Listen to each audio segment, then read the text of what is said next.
Bonjour à tous. Ça va?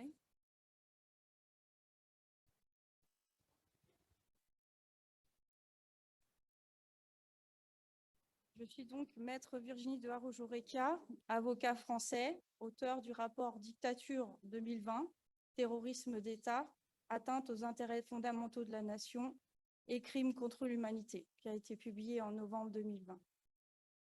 Je suis membre d'un collectif d'avocats internationaux, comme vous l'avez compris, ayant créé la Cour internationale d'opinion publique, le grand jury, aux côtés notamment de mon confrère Rainer Füllmich, ainsi que le docteur Ariane Bilgrand et le juge Rui Fonseca et Castro, ici présents.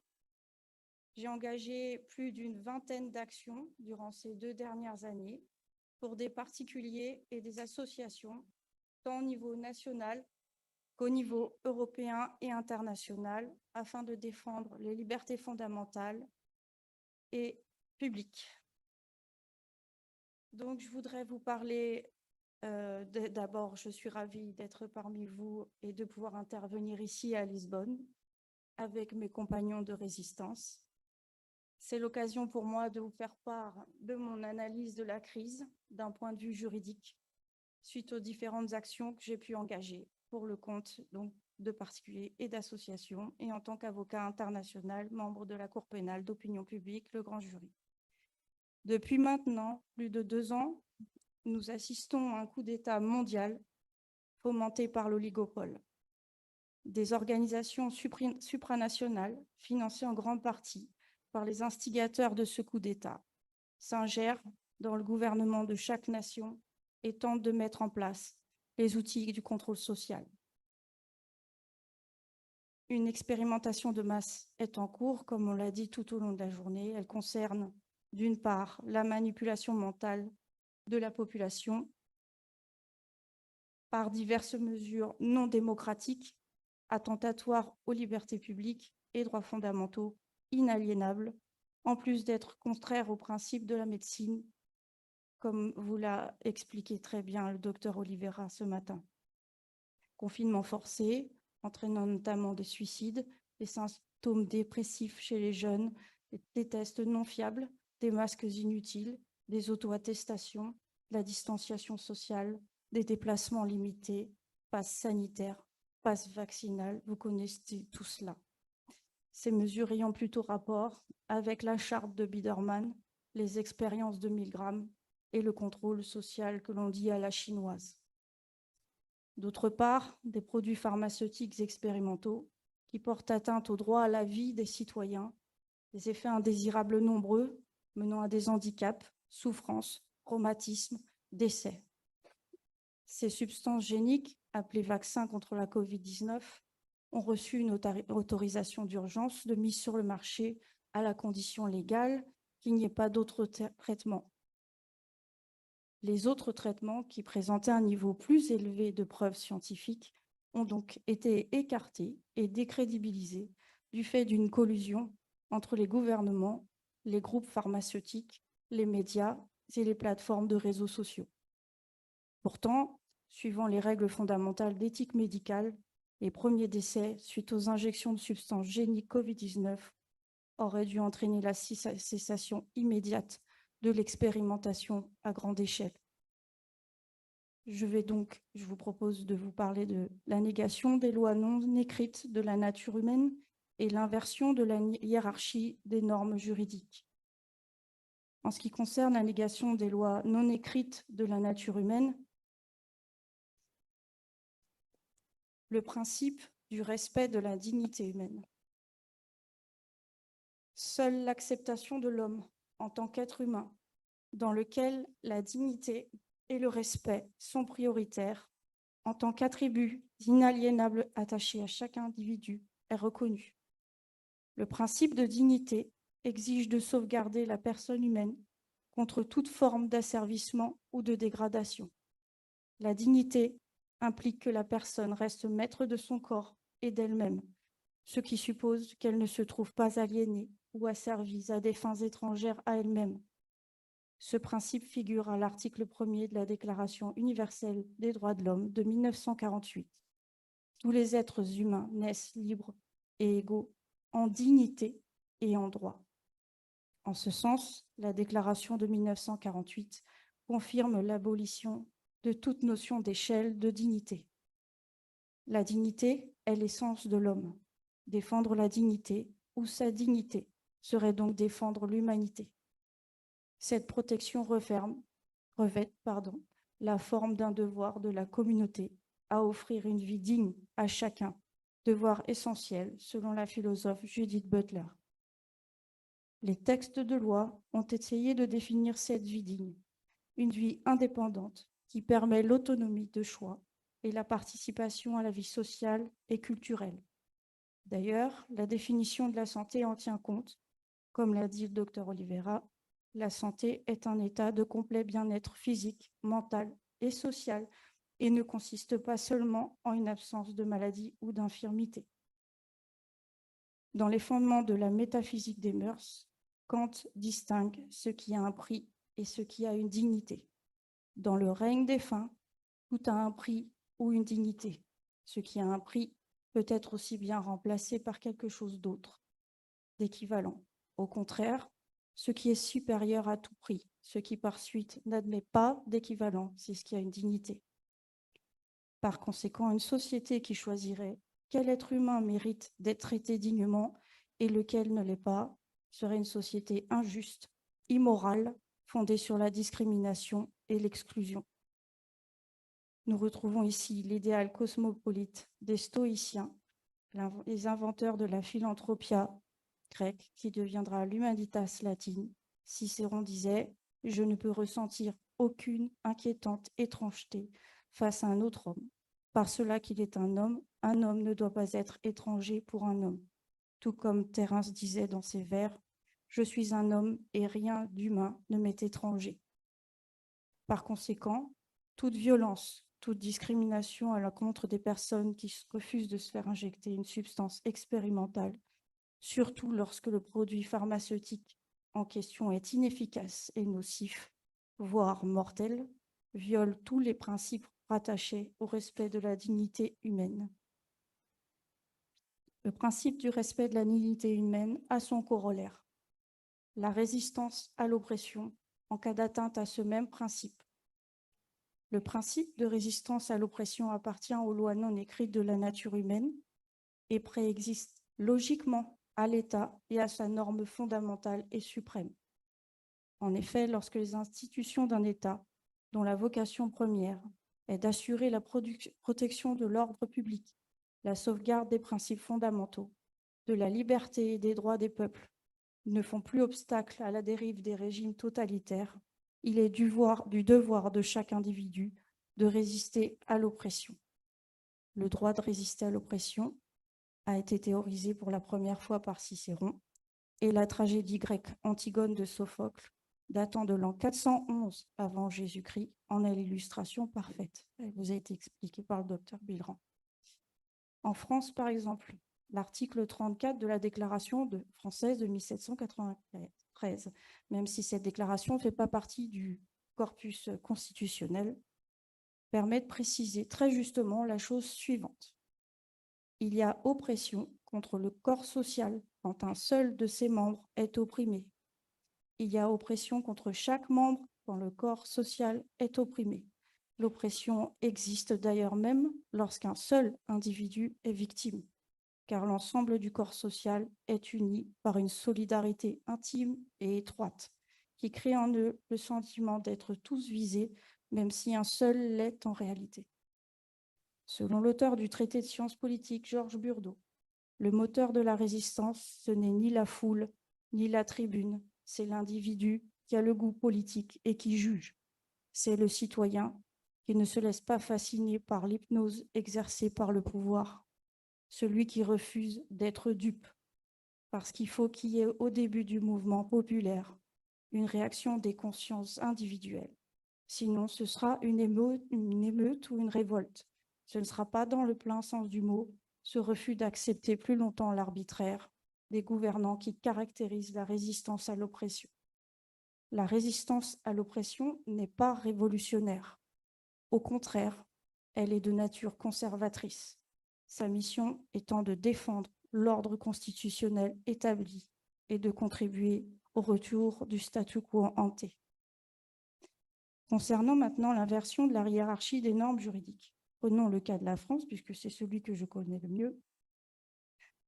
Dans ce rapport rédigé en novembre 2020, j'ai tenté d'alerter concernant l'illégalité des mesures prises durant la crise Covid-19 par le pouvoir exécutif français. En effet, ces mesures ont été à l'origine d'atteintes aux droits fondamentaux et libertés publiques sans précédent. Ainsi, au mépris du principe de la séparation des pouvoirs, les décisions ont été prises à huis clos par le pouvoir exécutif en Conseil de défense. Les décisions ont été entérinées par le Parlement grâce à la majorité présidentielle aux ordres, par le biais de procédures accélérées et via le système des votes bloqués. Le comité scientifique et le comité analyse, recherche et expertise, dont certains membres ont de forts liens d'intérêt avec l'industrie pharmaceutique, ont remplacé les organismes de santé habituels tels que la Haute Autorité de Santé et Santé publique France.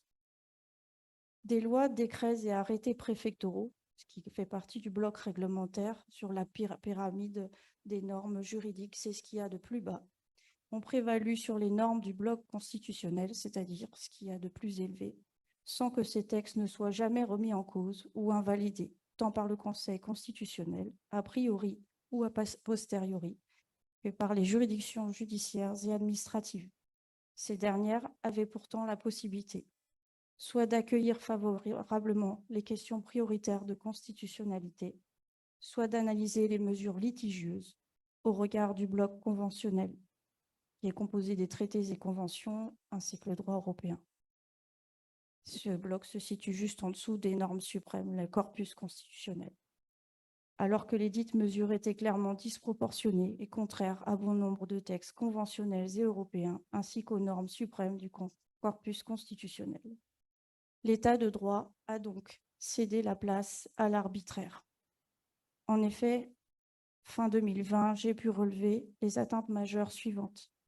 Atteintes aux intérêts fondamentaux de la nation, qui sont l'intégrité de son territoire et sa sécurité, la sauvegarde de sa population, des ressources naturelles, économiques et culturelles, violation du droit à la vie et atteinte à l'intégrité des personnes, violation de la liberté individuelle, au mépris de l'habeas corpus qui prévoit le contrôle du juge judiciaire à bref délai lorsque des mesures privatives de liberté sont appliquées.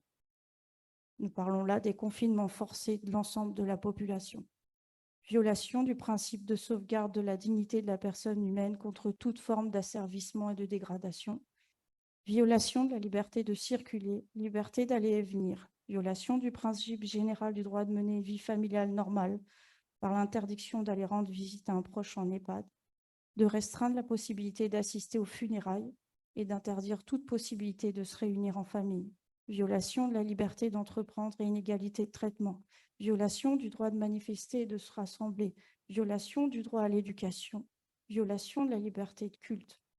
Manipulation de l'opinion afin de faire régner la terreur et troubler l'ordre public. Gestion de crise totalement disproportionnée et non conforme aux pratiques habituelles en matière. Épidémie de tests RT-PCR qui ne permettent pas de déterminer si le patient est malade.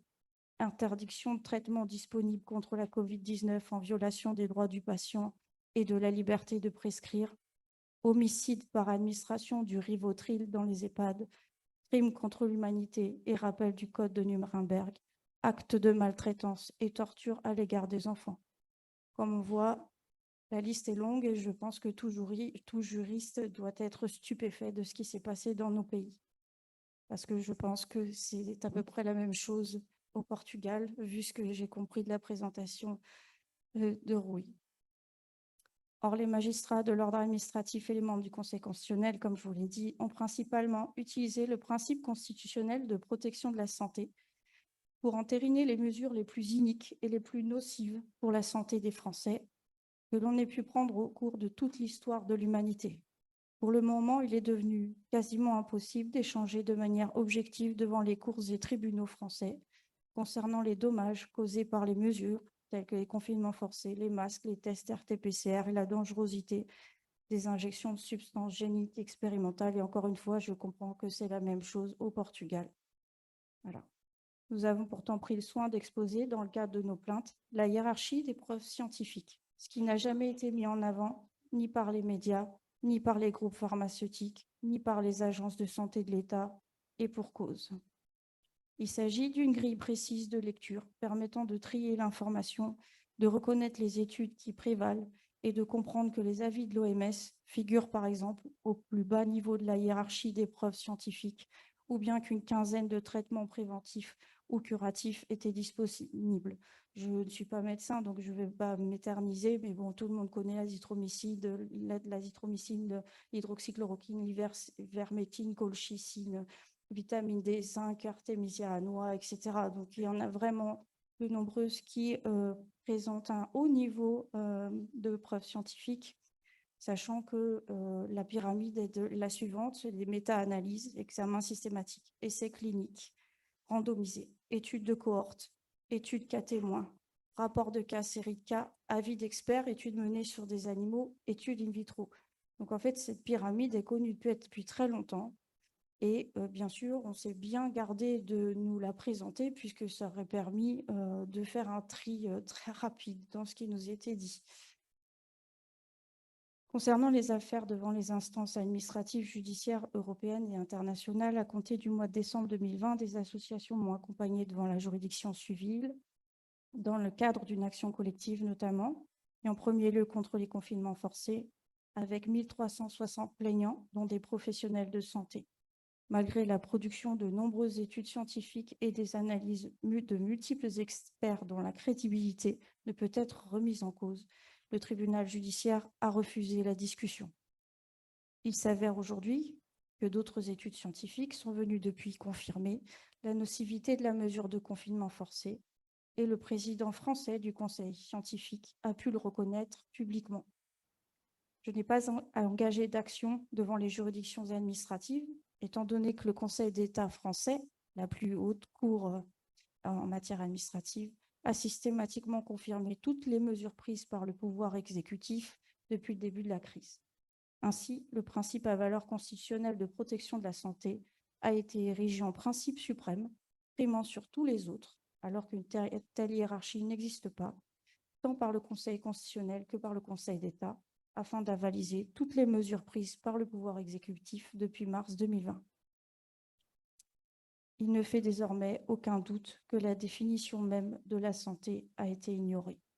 Nous avons engagé d'autres actions devant les juridictions pénales, la Cour de justice de la République française, la CEDH, à l'encontre des membres du gouvernement, de certains parlementaires, des médias grand public, des plateformes de réseaux sociaux, ainsi que des intervenants propagandistes de plateaux radio et télévision, notamment sur la base des chefs d'accusation suivants: abus frauduleux de l'état d'ignorance et de la situation de faiblesse des Français, en état de suggestion psychologique résultant de techniques propres à altérer leur jugement, ce qui, j'ai peut-être bien compris, parce que ce qu'a dit le juge tout à l'heure, ça doit correspondre au bourla portugais. Voilà. Complicité d'extorsion et de tentative d'extorsion de consentement, tromperie aggravée, tentative de tromperie aggravée commise en bande organisée, escroquerie et tentative d'escroquerie, complicité d'empoisonnement et tentative d'empoisonnement, participation à une association de malfaiteurs, crime contre l'humanité, génocide et complicité de génocide. Je pense qu'on se rejoint encore une fois avec le juge Fonseca et Castro.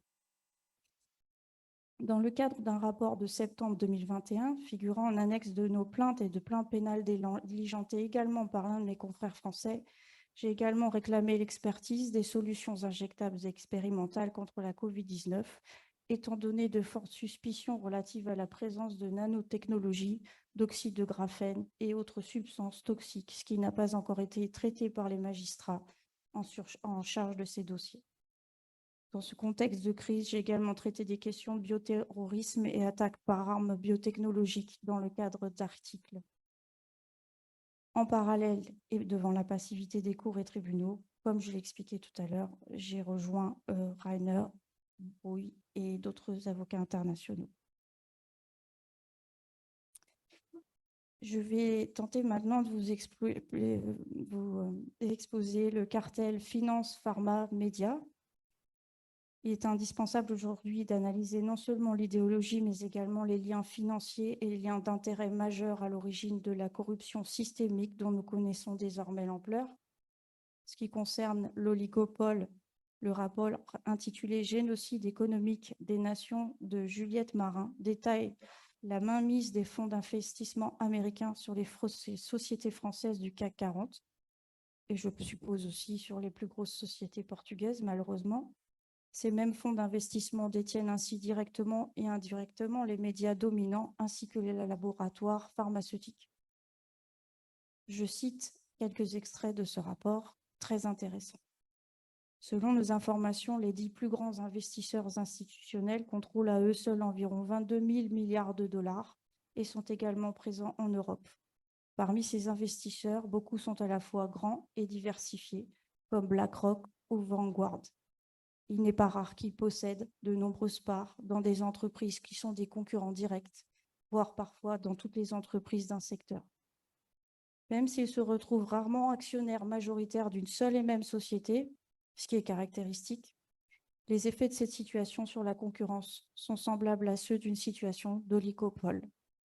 L'étude de l'architecture du réseau de propriétés internationales et nationales, ainsi que le calcul du contrôle exercé par chaque acteur mondial dans son ensemble, nous révèle un monopole de fait sur l'économie des nations du monde entier, avec un accent sur l'analyse des sociétés françaises cotées en bourse. Nous constatons que les sociétés transnationales formant une structure géante de nœuds papillons et qu'une grande partie du contrôle se dirige vers un petit noyau d'institutions financières très unies. Ce noyau peut être considéré comme une super-entité économique qui soulève de nouveaux problèmes importants pour les chercheurs et les décideurs. Fin de citation. Le rapport relève les dirigeants impliqués dans le secteur des médias et également dans le secteur des biotechnologies. Concernant l'Organisation mondiale de la santé, je ne rappellerai pas le rapport qui a été cité par le juge Fonseca et Castro, puisqu'il l'a fait tout à l'heure. Donc, il ressort clairement de ce rapport qu'aucun État membre ne peut se fonder uniquement sur les recommandations de l'OMS pour déclarer un quelconque état d'urgence sanitaire et prendre des mesures au niveau national, car la gouvernance de l'OMS ne présente à ce jour aucune assurance quant à ses réels objectifs, étant donné que cet organisme est majoritairement financé par des fonds privés provenant de sociétés ou fondations détenant des laboratoires pharmaceutiques. Les liens capitalistiques entre les médias grand public, les géants du numérique, les géants américains de la finance et l'OMS démontrent une réelle situation de collusion. Parlons un peu du Forum économique mondial, Young Global Leaders, Young Global Shapers, qui a infiltré les pouvoirs publics. Depuis plus de 50 ans, les principaux responsables économiques et politiques de la planète se retrouvent fin janvier à Davos pour la réunion annuelle du Forum économique mondial. Dans un éditorial du Monde diplomatique, les termes de rendez-vous des nouveaux maîtres du monde et d'aréopage des élites dénonçaient le pouvoir illégitime que s'arroge un tel rassemblement. C'est un article d'Ignacio Ramonet qui date de mars 1996. Pour Kees van der Pige, le WEF succéderait à d'autres organisations qui l'ont précédé, comme la franc-maçonnerie, le réseau gravitant autour de la Round Table à l'apogée de l'Empire britannique, ou les conférences de Bilderberg tout au long de la guerre froide et au-delà. Mais selon lui, à la fin des années 90, le WEF constituait bel et bien le groupe de planification transnationale le plus accompli, une véritable internationale du capital. Son fondateur, Klaus Schwab, est un partisan de l'eugénisme et du transhumanisme, comme vous le savez. Il prévoit l'implantation de puces qui ne se fait plus. Maintenant, il y a des choses beaucoup plus modernes. D'abord dans les vêtements, puis dans le cerveau, pour établir une communication directe entre notre cerveau et le monde digital. Il défend et promeut l'avènement de l'intelligence artificielle pour nos vies dans son ouvrage « La 4e révolution industrielle », paru en 2017. Et il a publié le Great Reset en 2019. Je cite Eric Verhege, ancien élève de l'ENA, haut fonctionnaire. Le Great Reset, c'est l'appel officiel à utiliser la pandémie et les confinements pour changer les comportements sociaux et sociétaux une occasion historique d'accélérer la 4e révolution industrielle, celle de la digitalisation.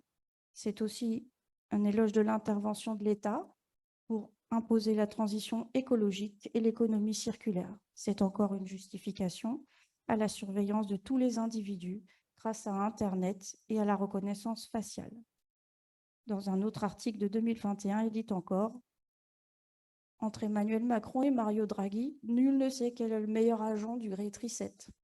Et il n'est pas impossible que l'un et l'autre se tirent la bourre aujourd'hui pour en être les héros. Pour tous ceux qui se demandent encore si Emmanuel Macron est de gauche ou de droite, il n'est en tout cas pas inutile de comparer son œuvre politique déployée depuis un an avec le projet du Great Reset de Klaus Schwab. Les ressemblances sont si frappantes qu'on se demande même si la France n'est pas le champ d'expérimentation d'une doctrine que nous avons commentée en son temps dans notre ouvrage consacré au sujet. Macron met en œuvre le Great Reset depuis un an.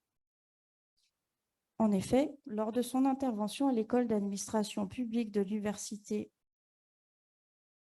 Harvard en 2017, le fondateur du Forum économique mondial et promoteur du capitalisme des parties prenantes, Klaus Schwab, décrit comment son mouvement subversif a infiltré avec succès les cabinets de plusieurs gouvernements mondiaux. Je cite « Quand je mentionne des noms comme Angela Merkel et même Vladimir Poutine et ainsi de suite, ils ont tous été des Young Global Leaders du Forum économique mondial. Mais ce dont nous sommes très fiers aujourd'hui, c'est la jeune génération comme le Premier ministre Justin Trudeau, le président de l'Argentine, etc. Nous pénétrons les cabinets gouvernementaux.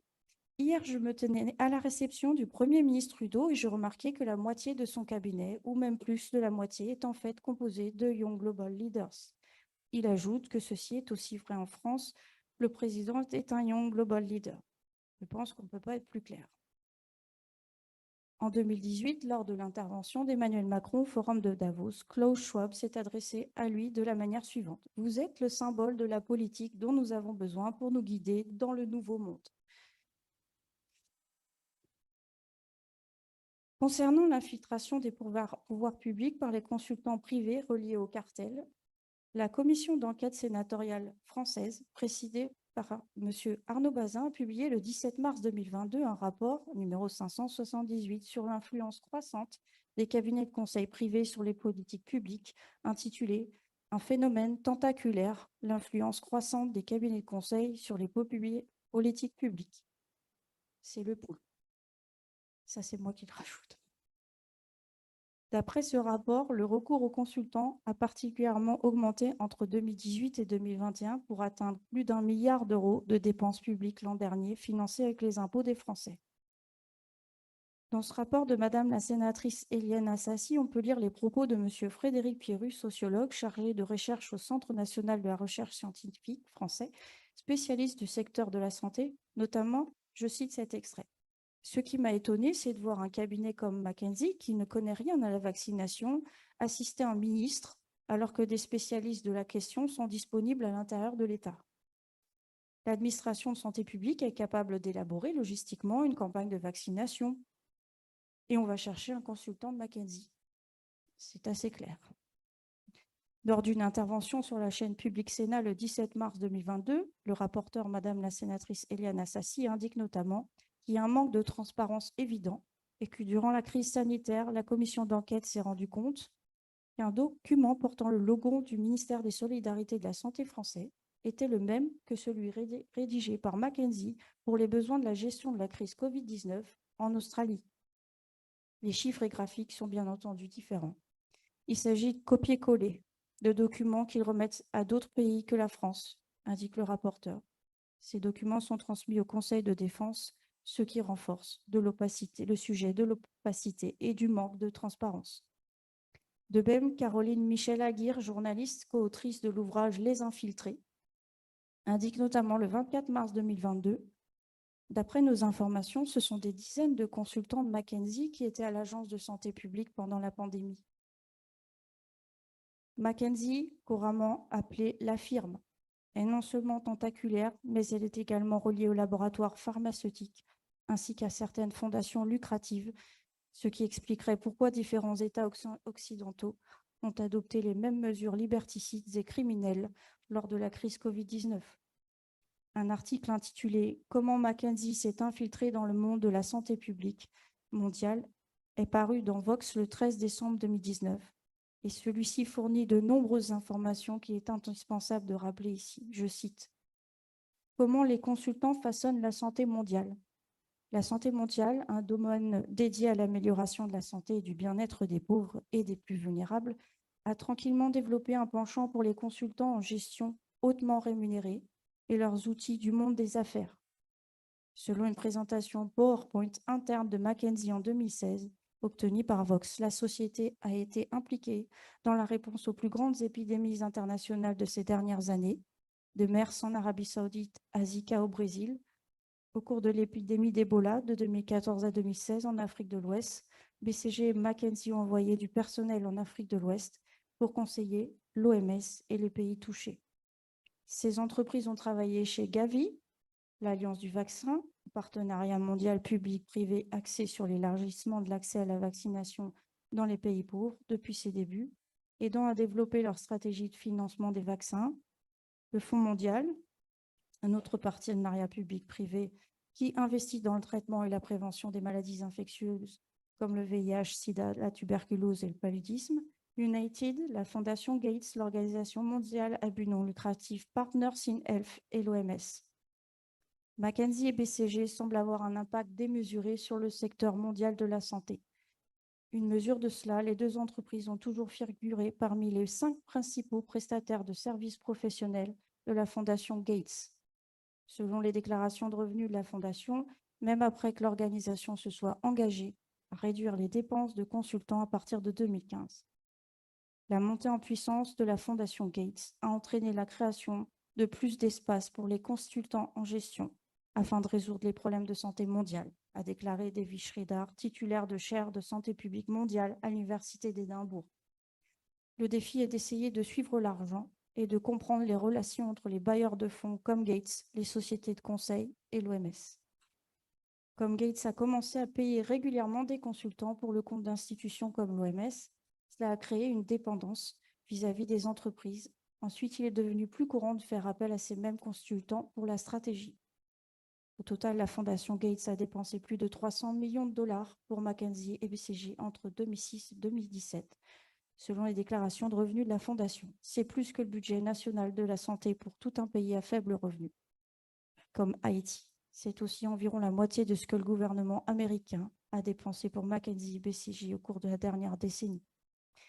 L'agence United a également été financée par la Fondation Gates et dès les premiers jours a payé le travail de conseil de McKinsey selon les minutes du conseil d'administration d'United de 2006 accessible au public.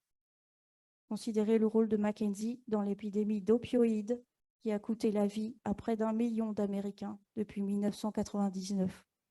Les documents judiciaires qui ont fait surface dans le cadre d'un litige comprenaient des allégations selon lesquelles McKinsey aurait conseillé 2 sociétés sur la manière d'augmenter les ventes d'opioïdes sur ordonnance, du début des années 2000 jusqu'en 2014 au moins, lorsque l'épidémie de surdose était déjà bien connue. Une plainte alléguait notamment que McKinsey avait conseillé à Johnson & Johnson de faire prendre aux patients des doses plus élevées d'opioïdes et d'étudier des techniques pour garder les patients sous opioïdes plus longtemps, a rapporté le New York Times. L'OMS et les autres agences mondiales de santé devraient éviter de faire appel à tout cabinet de conseil ayant des liens d'intérêt avec les secteurs de l'alimentation, de la santé ou du tabac, a déclaré Barry Popkin, expert en obésité de la Gilling School of Global Public Health de l'Université de Caroline du Nord. Fin de citation. Comme nous pouvons le constater, McKinsey BCG travaille étroitement avec Bill Gates, lequel affiche publiquement ses objectifs eugénistes et transhumanistes qu'il partage avec M. Klaus Schwab. Davos, Forum économique mondial du reste également financé par la fondation Bill et Melinda Gates, M. Henry Kissinger, M. Warren Buffett, tout comme les fondations Rockefeller, Rothschild, Open Society de Soros, etc. Toute cette oligarchie mondialiste considère que l'hyperclasse doit inventer des technologies destinées à servir les classes subalternes, réduire la population et faire scission avec cette majorité de sous-humains Comme le dit si bien M. Jacques Attali, très au fait de ces projets très peu couverts par les médias et pour cause. Je vous renvoie à l'ouvrage Les clés du XXIe siècle, édition avril 2000, page 497 et suivant. Un rapport de la Fondation Rockefeller datant de 1968 décrit parfaitement la peur des oligarques concernant l'accroissement de la population et les solutions envisagées. Dans le transcript, il y aura le lien direct. Censure des véritables experts et des lanceurs d'alerte. La dépendance des médias grand public vis-à-vis des géants financiers américains entraîne une disqualification des informations qui pourraient aller à l'encontre du plan mondialiste. Voici les propos très éclairants tenus par le journaliste enquêteur Laurent Mauduit dans le cadre d'un article datant du 13 février 2018 concernant les partenariats entre les médias grand public et les plateformes numériques telles que Facebook, conclues dans le but de censurer l'information indépendante. À propos du fact-checking, je cite: « Ce type de nouvelle servitude acceptée par la presse française pose deux problèmes majeurs. Le premier, le lien de dépendance renforcé au plan financier vis-à-vis des géants américains de l'Internet, dans lequel la presse française se place. Car accepter que Google et Facebook jouent ainsi un rôle majeur dans les circuits de l'information ne sera naturellement pas sans conséquences dans l'avenir. Terrible situation de la presse française sur laquelle une dizaine de milliardaires ont fait main basse et qui, comme si cela ne suffisait pas, se jettent dans les bras des oligopoles américains. » Une autre partie de citation. En parallèle, une autre plateforme dont Google est partie prenante et soutenue par Facebook a également annoncé son lancement prochain, CrossCheck, au sein du projet First Draft. CrossCheck permettra au public de soumettre des questions et rassemblera les informations fournies par les 16 médias français partenaires, dont à nouveau l'AFP, Le Monde, Libération, France Télévisions, France Média Monde. Dans le cas du partenariat avec Facebook noué par ces journaux, un autre danger majeur plane: la transformation de la presse en auxiliaire ou en force supplétive des géants américains de l'Internet, voire la constitution d'une sorte de police éditoriale ayant un étrange pouvoir d'agrément ou de disqualification de certaines informations sensibles. Fin de citation. Vous voyez que c'est un article de 2018 qui nous annonçait déjà la censure que nous connaissons actuellement. Je voudrais parler, vous parler un petit peu du soutien des médias grand public au pouvoir politique. Les principaux détenteurs des médias grand public soutiennent le pouvoir politique pour des raisons économiques et financières. Il s'agit même de groupes qui ont comme particularité d'avoir pour client l'État, le bâtiment, les travaux publics, les activités d'armement. Pour le dire de façon peu diplomatique, ils doivent leur pouvoir et richesse aux commandes que leur passent les politiciens avec l'argent public. Ces groupes qui contrôlent la télévision ont la capacité d'utiliser le pouvoir conféré par cet outil puissant au bénéfice de leurs autres activités.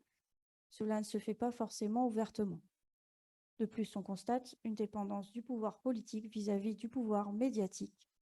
Si le groupe a besoin de l'État, il a les moyens de lui apporter tout le soutien nécessaire. Par renvoi d'ascenseur, il pourra être servi par des commandes qui, à ces échelles, sont très importantes. Au final, nous en déduisons que les médias grand public reçoivent les informations de Reuters ou de l'AFP. Cette dernière semble avoir reçu des fonds à hauteur de 45 millions de dollars de la part de la fondation Bill et Melinda Gates, laquelle est quant à elle au capital de sociétés pharmaceutiques, Pfizer, BioNTech, Moderna, etc.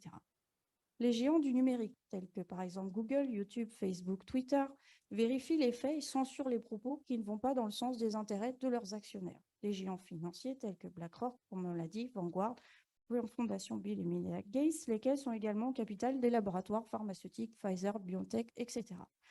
La Fondation Bill et Melinda Gates, qui est au capital des laboratoires Pfizer, BioNTech, est désormais le plus grand contributeur de l'OMS, laquelle force les populations à participer aux essais cliniques des laboratoires pharmaceutiques Pfizer, BioNTech et Moderna. Vous avez compris qu'il s'agit bien d'une collusion. À ce titre, un juge fédéral américain vient d'autoriser le bureau du procureur général du Missouri, Eric Schmidt, à avoir accès aux documents de l'administration fédérale américaine et de 5 sociétés de big tech de son choix. Cette décision s'inscrit dans le cadre de l'action en justice intentée en mai 2022 par les États du Missouri et de la Louisiane contre le gouvernement fédéral et les administrations qui ont joué un rôle dans la censure sur les plateformes de Big Tech, notamment Joe Biden, Jen Psaki, Anthony Fauci, le CDC, le NIH, le département de la sécurité intérieure et son secrétaire général Alejandro Mayorkas. Il est allégué que l'administration du président américain Joe Biden a conspiré avec Facebook, Twitter, Google et tous les autres grands monopoles technologiques afin d'imposer la conformité des discours et des pensées avec l'idéologie sanitaire, et notamment la vaccination Covid-19. Comme vous le voyez, nous ne sommes pas les seuls à penser de cette manière. Le professeur Mark Crispin Miller a enseigné les médias, culture et communication à l'Université de New York pendant des années. Au cours de son témoignage devant le grand jury, la session numéro 7, que vous pourrez voir sur Internet, ce professeur a pu confirmer ces mécanismes de la censure par les médias, a détaillé les modalités de financement, les mécanismes de la propagande des médias, leurs responsabilités dans le cadre de cette crise. L'intervention de Mark Sharman, ancien directeur information Sky News le 1er avril 2022, dans le cadre de l'émission The Lockdown Inquiry de la chaîne britannique GBN, corrobore les affirmations du professeur Mark Crispin Miller. Encore une fois, je mettrai les liens. Il y a les liens directs. Nous pouvons déduire que les médias dominants et les plateformes de réseaux sociaux sont responsables de l'absence délibérée de pluralité des sources d'information et de la non-application du principe du contradictoire afin de traiter de l'opportunité des mesures prises par le pouvoir exécutif et les instances internationales. De la censure, la stigmatisation, la discrimination, la disqualification soigneusement organisée à l'encontre des voix discordantes, dont les réels experts, les lanceurs d'alerte et les victimes. Une brève conclusion. Cet oligopole tentaculaire détient un pouvoir extraordinairement démesuré et abusif sur les nations et donc une emprise ô combien dangereuse et nocive pour les peuples. En suivant cette idéologie mortifère, le pouvoir exécutif de chacun des États impliqués porte actuellement atteinte aux intérêts fondamentaux de leur nation et mène leur peuple au suicide collectif, ce qui nous a d'ailleurs amené à déposer une plainte contre ces dérives sectaires en France. Il y aurait pourtant un dernier rempart, peut-être un peu idéaliste, je vous l'accorde. Je citerai en ce sens le professeur de droit Philippe Ségur. Il faut alors espérer que les juges sauront ramener les gouvernants à la raison juridique, car en matière d'éthique médicale, nous avons derrière nous un siècle de réflexion fondé sur un certain nombre de drames et 30 ans de législation éclairée qui ont posé des garde-fous pour la sauvegarde de tous. C'était issu d'un article « Pourquoi la vaccination obligatoire anti-Covid viole l'état de droit » en date du 23 juillet 2021. Je vous remercie.